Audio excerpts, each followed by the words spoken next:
I think a big part of what's made Anthropic today actually has been very much the core of even the early days. So I joined in 2023. Like you said, we had five product engineers. There was one engineer for the entirety of our API business, if you if you believe. And I think a big portion of it was the culture was really strong. And I think this is something I emphasize for folks who are interested in the company, really do walk the walk of the mission and the culture and the values. And the energy was very much like a startup. And I think you're right. We were very much trying to find our identity in the early years. Like, I think there's one piece around the technology, but how does that technology bring value to users, bring value to society, and what could it possibly be? And I think the early years were us exploring that in different ways. Like we did start with like Claude.ai, like another chatbot, chat assistant, and evolving into things like tool use.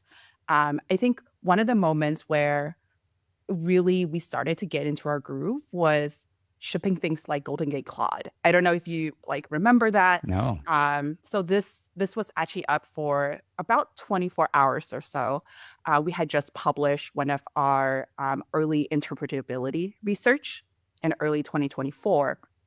And one of the examples was essentially you could have what's called like features of the model within the layers, which express certain types of thematics. So one of the themes that the researchers was able to identify was, let's say, bullet point writing.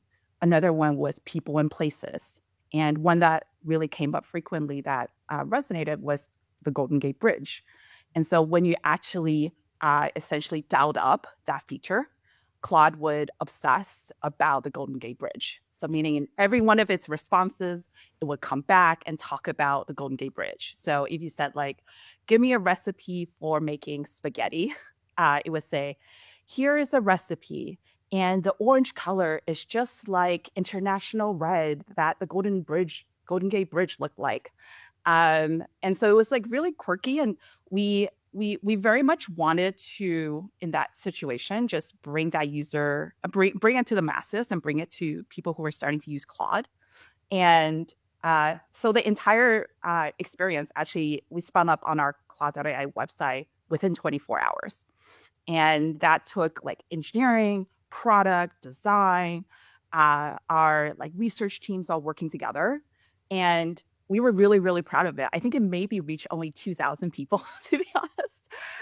But it made us feel like, oh, we can actually bring new user experiences, showcase our research in a way that's different and authentic to us, and in a very startup-y like pace.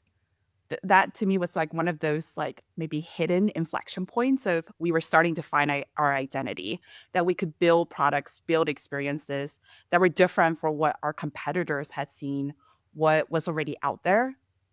And I think that obviously labs, Cloud Code, etc. Like we then started to identify ourselves as, what do we actually think the world, how to think about AI, how to bring that closer to the public. But it was a very bottoms up culture. And so that entire experience was very bottoms up. I see engineers, I see designers donating time to work on. And so I like to always use that as an example of like what the early days were like. But the culture and the values have very much, I think, stayed the same since those early days.